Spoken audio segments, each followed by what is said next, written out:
महाराष्ट्र का शनि शिंगणापुर गांव और उस यात्री के बारे में अपने पिछले पार्ट में जाना ही होगा और ये है पार्ट 2।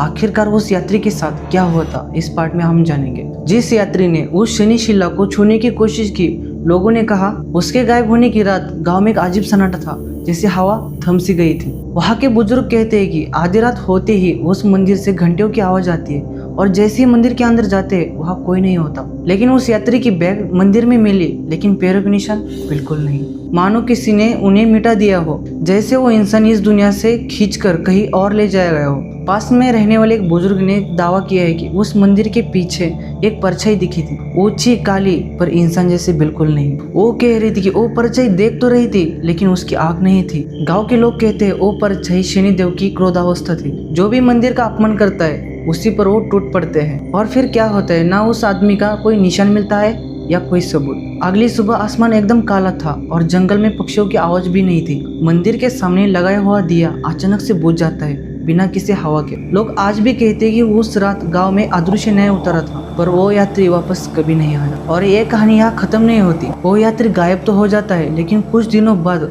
उसके बारे में एक अजीब कहानी सामने आती है, लेकिन वो जानेंगे अगले पार्ट में। तब तक के लिए चैनल को सब्सक्राइब करना ना भूले।